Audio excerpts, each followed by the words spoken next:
Assalamualaikum warahmatullahi wabarakatuh. Welcome back with me again, Miss Sausan. And today we will learn about have, has, and had. Ya, jadi hari ini kita akan belajar have, has, and had. Oke, mari kita mulai ya. Nah, untuk yang pertama, what is have, has, and had? Ya, apa itu have, has, and had? Ada yang sudah tahu apa itu have, has, and had?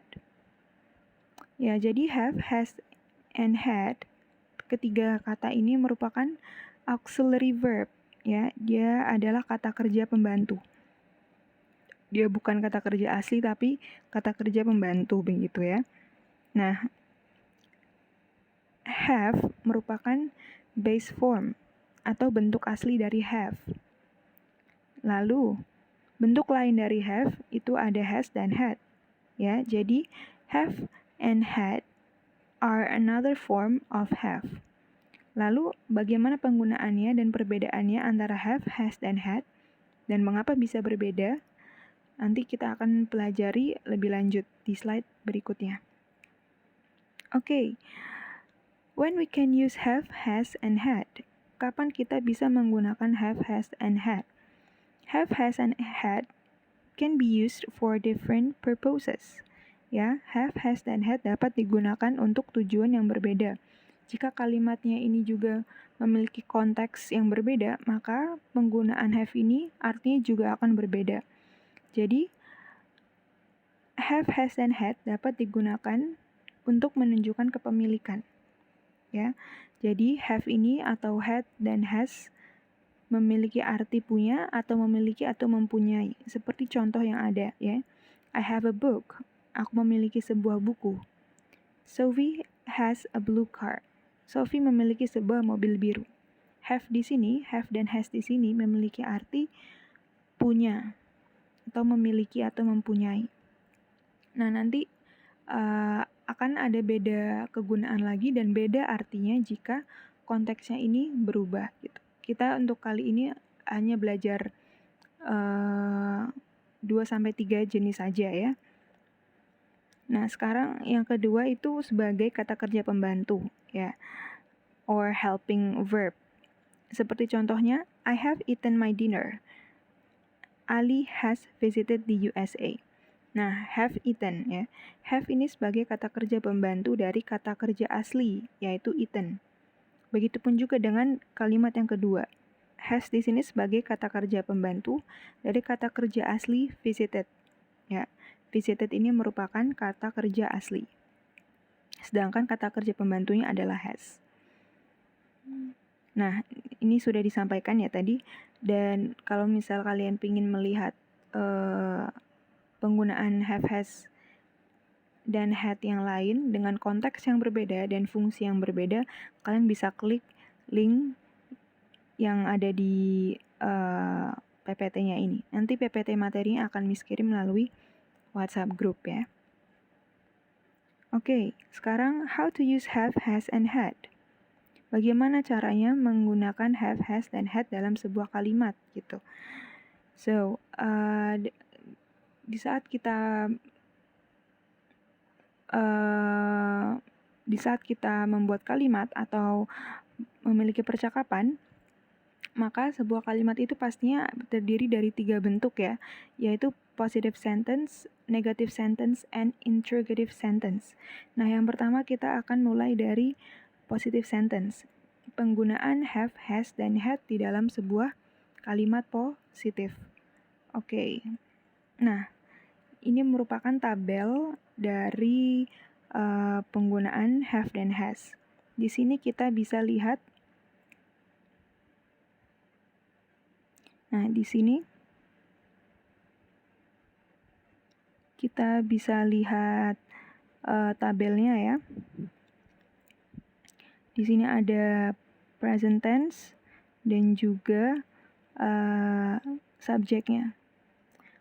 Mohon maaf, yang tadi ini present tense dan past tense itu merupakan penunjuk waktu ya. Tenses itu kalau dalam bahasa Indonesia artinya kala, penunjuk waktu. Ya, jadi present. Present itu artinya saat ini, sedangkan past itu kebalikannya, yaitu masa lampau.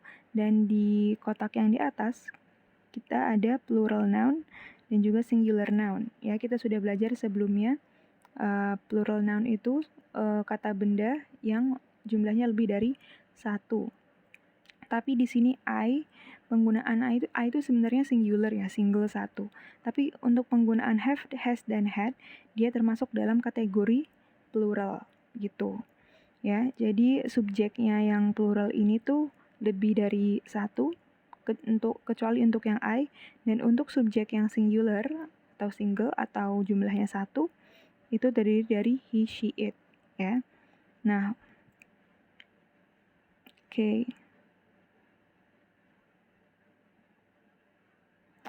Nah, sekarang kita lihat simple present tense dulu ya. Nah, simple present tense itu apa? Simple present tense itu adalah penunjuk waktu yang dimana menunjukkan waktu yang terjadi saat ini, ya, atau sekarang, atau aktivitas yang terjadi berulang-ulang yang bisa disebut sebagai habit atau kebiasaan. Biasanya ada kata-kata always, every morning, every week, every month, every night, gitu ya. Lalu yang ketiga, present tense ini juga sesuatu yang dari dulu terjadi dan sampai sekarang masih berlanjut. Nah, contohnya itu seperti matahari terbit di sebelah timur dan terbenam di sebelah barat. Ya, itu kan selalu terjadi seperti itu. Maka kita menggunakan present tense. Contoh lainnya bisa seperti air mengalir dari dataran tinggi ke dataran yang lebih rendah. Begitu ya. Nah, jika waktunya itu present atau saat ini atau terjadi sekarang dan berulang-ulang, maka kita memakai yang present tense. Ya, lalu bagaimana untuk yang past tense? Nah, penggunaan past tense itu kebalikan dari present tense. Jika yang present tense tadi itu untuk waktu yang dilakukan sekarang, saat ini berulang-ulang, maka untuk yang past tense ini itu aktivitas yang terjadi di masa lampau atau masa lalu dan sudah berakhir kegiatannya. Ya, sekali lagi kegiatannya terjadi di masa lalu dan sudah berakhir, sudah selesai. Nah, biasanya terdapat keterangan waktu dalam sebuah kalimat past tense ini, yaitu dengan penggunaan kata kemarin atau bahasa Inggrisnya yesterday, minggu lalu, last week, bulan lalu, last month, dan lain-lain. Last year juga bisa, ya. Pokoknya menunjukkan tanda waktunya itu yang sudah lalu atau lampau. Nah, lalu bagaimana penggunaan subjek-subjek yang ada ini dengan tenses-tenses yang ada? Dan pastinya juga pengaplikasian have, has, dan had-nya. Nah, sekarang kita mulai dari plural noun, ya, atau subjek yang jumlahnya lebih dari satu, yang dimana di saat kita menggunakan plural noun atau subjek yang lebih dari satu, kita harus menggunakan have. Sekali lagi, yang kita gunakan adalah have ya. Nah, jika kita memakai subjek yang lebih dari satu, dan juga I, ya, they, we, I, you, maka kita menggunakan have. Nah, contohnya seperti ini jika tensesnya atau waktunya itu terjadi saat ini. Ya, jadi kita memakai yang present tense. I have 2 little brothers. Ya, I have. Ya, saya memiliki 2 adik laki-laki. You have 3 siblings. Kamu memiliki 3 saudara kandung. We have a big family. Kita memiliki keluarga yang besar. We have a dinner tonight. Nah, untuk yang penggunaan nomor 4 ini sedikit agak berbeda dari contoh 1, 2, dan 3. Karena di contoh 1, 2, dan 3 tadi, have ini memiliki arti mempunyai atau memiliki. Ya, sedangkan yang nomor 4 ini, dia memiliki arti menjalani atau melakukan. ya. Jadi sedang melakukan aktivitas. Tuh. We have a dinner tonight. Kami melakukan makan malam ini. Atau kami sudah makan malam ini gitu, ya. Jadi sedikit agak berbeda artinya. Yang sudah Miss bilang sebelumnya, beda konteks, beda situasi akan beda fungsi juga gitu. Nah, yang nomor 5, they have twin sisters. Ini artinya juga masih sama, yaitu memiliki. Dan untuk yang nomor 6, they have to sleep tonight. Nah, perhatikan yang di garis bawahi ya, have, okay? Have to. Nah, have to ini artinya harus. Jadi sudah sepaket, have plus to itu artinya harus. Dan nggak boleh pisah-pisah ya. Kalau misal mau bilang harus, ya have-nya ditambah itu. Gitu ya. Jadi have itu bisa artinya punya, bisa artinya menjalani atau melakukan, dan juga harus. Oke.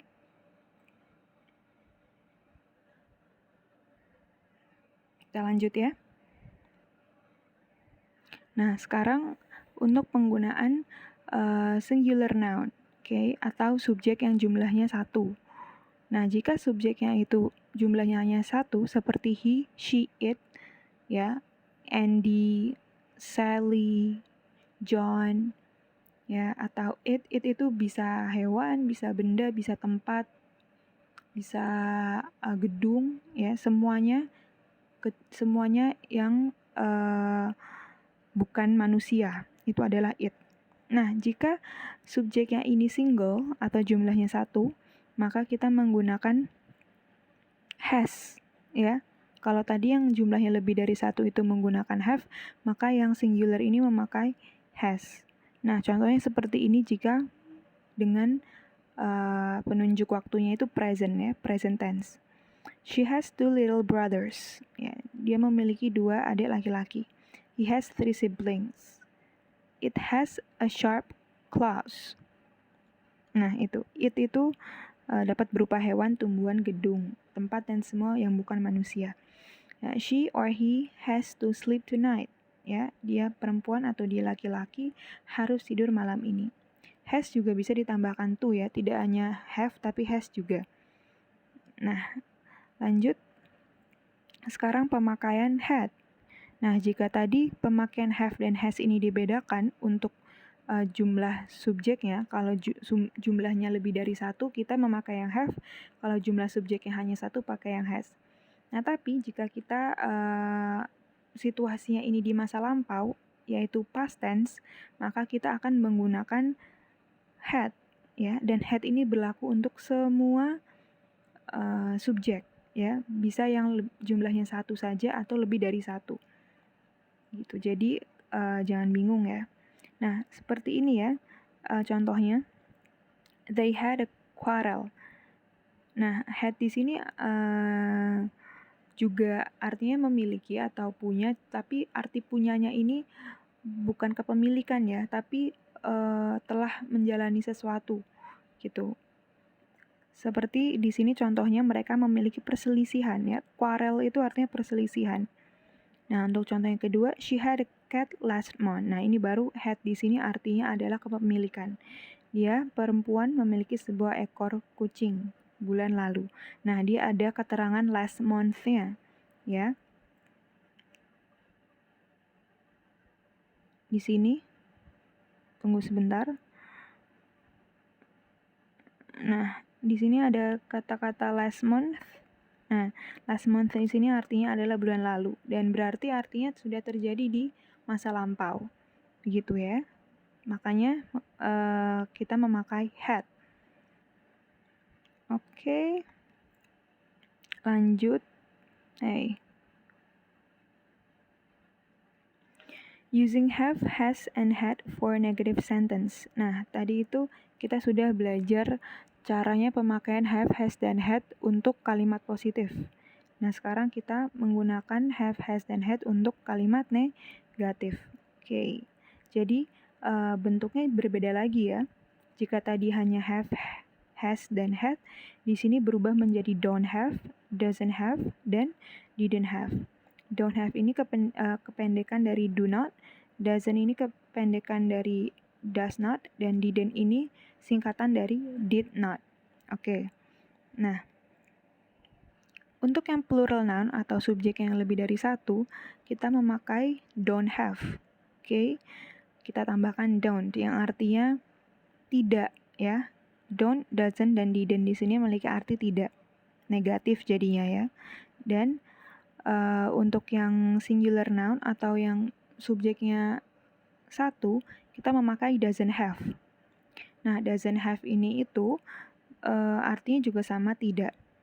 Tapi jika tadi yang di kalimat positif berubah menjadi has, untuk yang kalimat negatif dia tetap have ya, jadi tidak berubah has. Jadi bukan doesn't has ya, tetap doesn't have. Nah, jadi yang berubah adalah do-nya, jadi does not. Jadi sudah ada di do-nya. Have-nya tidak usah pakai has. Jadi tidak perlu double-double. Oke, diperhatikan ya. Begitupun juga dengan yang past tense. Jadi pemakaian had-nya ini sudah masuk ke dalam bagian yang didn't ya. Jadi don't ya, don't itu verb 1 dari don't itu verb 1. Doesn't itu untuk yang penggunaan singular noun. Sedangkan yang didn't ini untuk verb 2 atau verb 3. Sama seperti yang sebelumnya, have, has itu untuk verb 1 dan had itu untuk verb 2 atau verb 3. Nah, verb 2, verb 3 itu biasanya untuk menunjukkan waktu lampau, yaitu past tense, begitu ya. Oke, sekarang mari kita lihat contohnya. Nah, contoh untuk yang plural noun, subjek yang lebih dari satu, kita menggunakan yang don't have. Nah, di sini ada contohnya untuk keterangan waktu sekarang atau present tense. I don't have an older brother. Saya tidak memiliki seorang kakak laki-laki. Nah, lalu lihat yang nomor 3 ya. We don't have enough time. Nah, di sini juga have-nya juga bisa memiliki arti punya, memiliki ya. I don't have enough time. Dan they don't have a cousin ya. Don't have juga bisa ditambah itu. Jadi bisa they don't have to eat the meal. Mereka tidak harus makan makanannya gitu. Ya, jadi yang negatif pun juga bisa ditambahkan to untuk membentuk kata harus. Oke, lanjut. Nah, sekarang yang subjeknya satu dengan penggunaan waktunya saat ini ya. Kita memakai does not have atau doesn't have. Sekali lagi, have-nya tetap have dan tidak berubah menjadi has ya. Yang berubah do-nya, dia menjadi doesn't. Nah, contohnya ada di sini. He doesn't have an older brother. She doesn't have to read the book to find the answers. Nah, ini bisa ya dipakai to juga untuk yang doesn't have ini agar artinya jadi harus atau tidak perlu. Jadi tidak harus atau tidak perlu. Kalau tadi yang don't have to itu tidak perlu. Yang doesn't have ini juga artinya tidak harus atau tidak perlu ya. It doesn't have a tail. Nah, di sini artinya it di sini kalau ekor itu biasanya dimiliki oleh seorang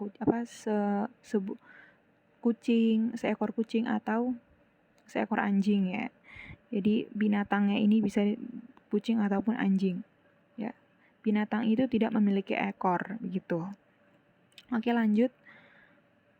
Kita menggunakan plural noun dan singular noun ya untuk didn't have. Jadi sama seperti yang tadi positive sentence, kalimat positif, kalau had-nya itu tuh berlaku untuk semua subjek, baik itu yang subjeknya jumlahnya satu atau lebih dari satu. Maka begitu pun juga dengan didn't have.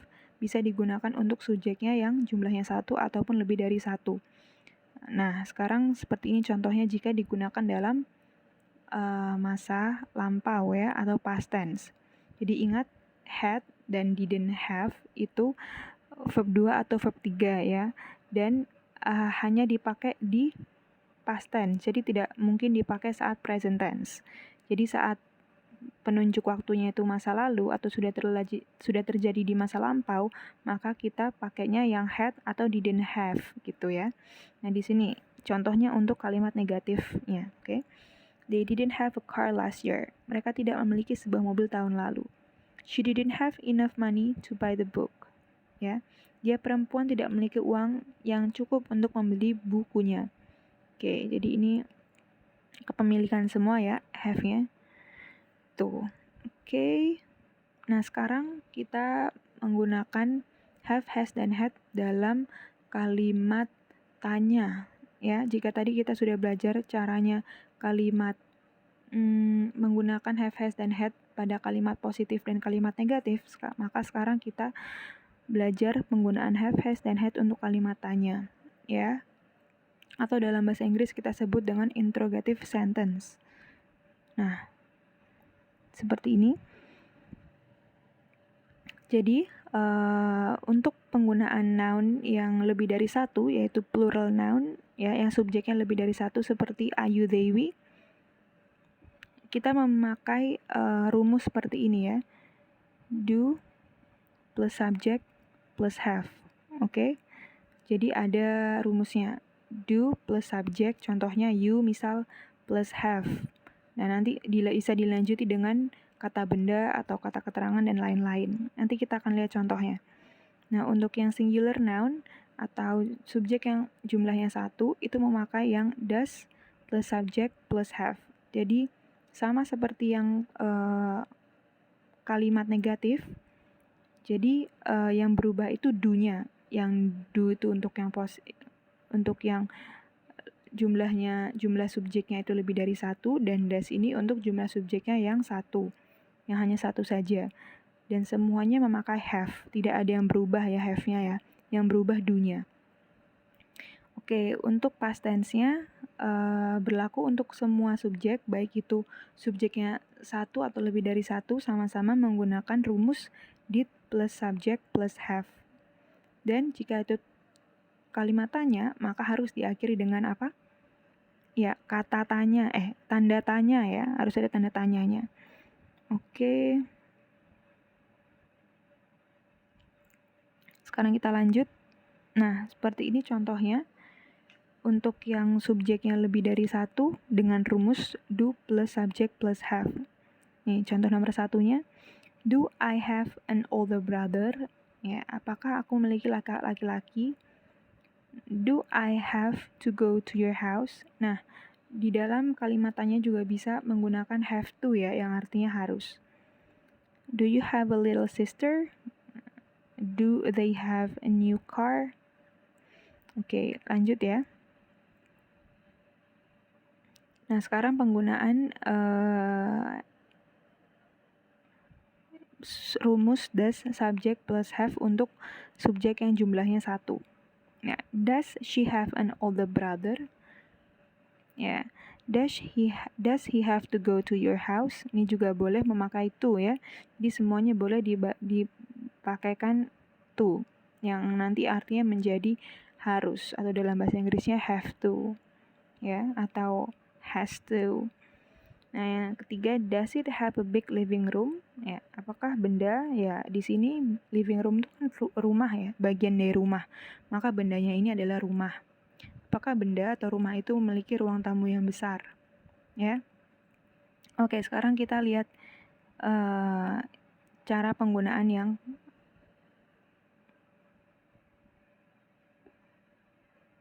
past tense untuk did subject plus have-nya. Oke, jadi seperti ini penggunaannya ya. Sekali lagi, did subject dan have ini bisa digunakan untuk semua subjek, baik itu yang jumlahnya satu atau lebih dari satu. Jadi contohnya seperti ini. Did you have a picnic with your family yesterday? Nah, ini ada keterangan waktu yesterday ya, kemarin.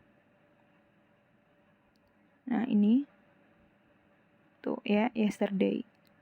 Jadi kita memakai past tense, bukan yang present tense ya. Did they have a good time at the party? Nah, apakah mereka menikmati waktu mereka di pesta? Nah, have di sini untuk yang nomor 2 artinya bukan punya atau memiliki, tapi sama yang seperti tadi, menjalani atau menikmati, melakukan aktivitas begitu ya, yang tentunya sudah terjadi di masa lampau. Lalu yang ketiga, did you have a boyfriend? Ya, apakah dia memiliki seorang kekasih? Nah, tapi ini kan pertanyaannya past tense, sudah terjadi di masa lalu. Jadi orang ini nanya, dulu tuh dia pernah punya cowok nggak sih? Begitu. Dia pernah punya pacar nggak sih? Gitu. Jadi dulu tuh punya pacarnya tuh dulu gitu. Nanyanya tuh pas yang dulu bukannya sekarang gitu ya. Did she have a boyfriend gitu. Oke. Lanjut ya.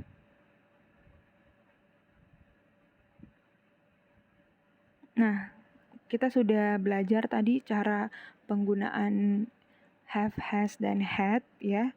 Baik itu untuk kalimat positif, kalimat negatif, dan juga kalimat tanya atau interrogatif gitu. Nah, sekarang kita bicarakan tentang task atau tugas kalian untuk materi professions dan juga have, has, dan had. Nah, untuk task kali ini, tugas kalian kali ini ada dua LKPD. LKPD yang pertama itu tentang professions atau pekerjaan, dan LKPD kedua itu tentang have, has, dan had. Nah, untuk tugas yang pertama, yaitu professions, kalian diminta untuk mencocokkan jawaban dari pertanyaan yang ada di box sebelah kiri dengan jawabannya yang masih acak di box sebelah kanan. Kalian silakan menuliskan kembali pertanyaan dan jawabannya di selembar kertas dan menggambar garis penghubung untuk mencocokkan jawabannya. Jadi nanti pertanyaan dan jawabannya boleh ditulis lagi di buku tulis ya. Atau mau ditulis nomor 1, pertanyaannya apa, jadi nanti langsung jawaban pun juga nggak apa-apa. Pertanyaan sama dengan tulis jawabannya itu juga nggak apa-apa. Atau mau menggambar garis penghubung juga tidak apa-apa ya. Nah, atau bisa kalian juga ketik di MS Word ya, dengan Word. Kalau kalian nggak mau nulis atau kalian juga nggak mau foto, juga bisa pakai MS Word gitu. Nanti file fotonya atau file MS Word kalian dikirim di Google Form ya. Untuk link Google Formnya ada di description box dan juga Miss nanti akan kasih di grup WhatsApp. Nah, seperti ini contohnya kalau pakai garis penghubung. Ini contoh saja ya, jawabannya ini belum jawaban yang salah ini ya. Contoh saja, misal untuk soal yang where do Margaret and Donald work? Nah, di sini jawabannya he works at the hospital gitu. Nah, jadi dihubungkan garisnya. Tapi kalau kalian pingin langsung jawab sama dengan di sampingnya, nah di sampingnya sini mau ditulis sama dengan, ya nggak apa-apa, langsung sama dengan he works at the hospital. Tidak harus pakai garis penghubung, tapi yang penting jawabannya di setiap pertanyaannya itu benar semua ya. Dijawab dengan benar. Oke. Next. Untuk tugas 2-nya yaitu untuk materi have, has, and had. Nah, tugas kedua itu LKPD-nya itu ada bagian A dan bagian B. Jadi part A and part B. Untuk part A, kalian diminta untuk melengkapi kalimat-kalimat yang rumpang. Kalimat-kalimat rumpang dengan penggunaan bentuk have yang tepat. Tadi kita sudah belajar berbagai macam bentuk have, baik itu untuk kalimat yang positif, negatif, maupun yang interrogatif. Tuh. Nah, untuk yang part B, kalian diminta untuk mengubah bentuk kalimat-kalimat yang ada sesuai dengan permintaan soalnya. Ya. Linknya juga sudah Miss berikan di description box, atau nanti Miss akan berikan juga di grup WhatsApp. Oke, contoh soal dan jawaban part A. Nah, contohnya seperti ini. Untuk yang kalimat negatif ya, jadi nanti di Google Form seperti ini bentuknya. Fred usually ... sugar with his coffee. Nah, diisi. Mohon maaf, ini maksudnya kalimat positif ya, bukan kalimat negatif yang contoh 1.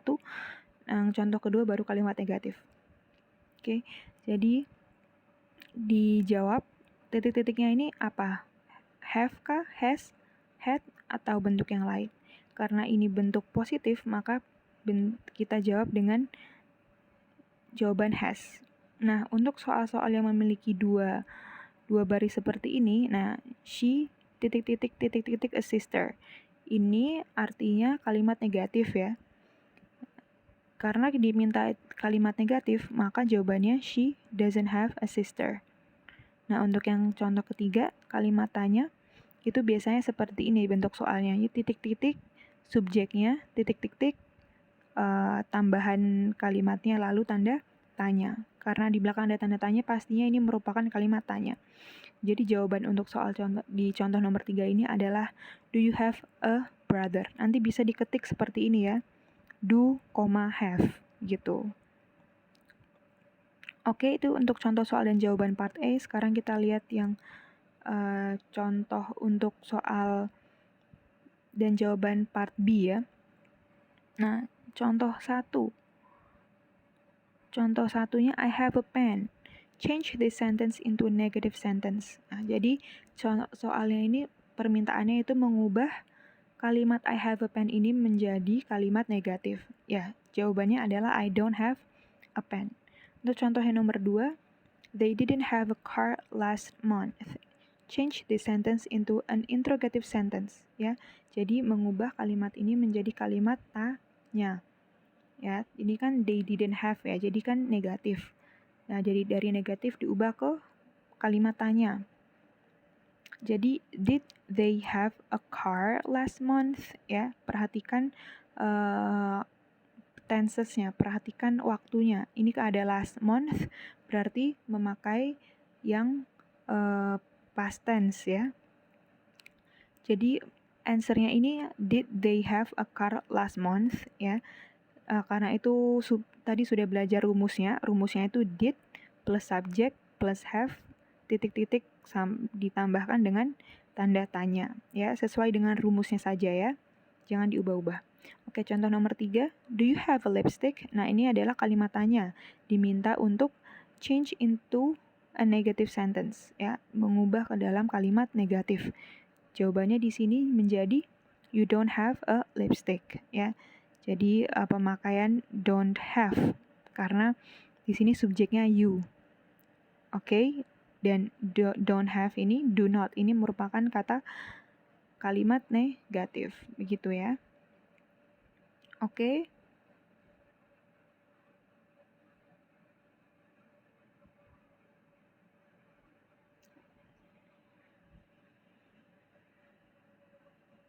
Thank you. Sekarang kita sudah selesai belajar have, has, dan had. Di akhir video juga sudah Miss jelaskan tugas kalian ya. Untuk link LKPD-nya ada di description box dan juga di grup WhatsApp. Silakan dikerjakan. Miss tunggu tenggat waktu tugasnya sampai minggu depan ya. Jadi tanggal 25 ya, hari Rabu sebelum jam 12 malam. Oke. Untuk kedua LKPD-nya, silakan diselesaikan dan dikumpulkan maksimal minggu depan sebelum jam 12 malam. Oke, jika ada pertanyaan, feel free to ask ya. Please WhatsApp me if you have any questions. And thank you very much for your attention. And goodbye and see you in the next meeting. Assalamualaikum warahmatullahi wabarakatuh.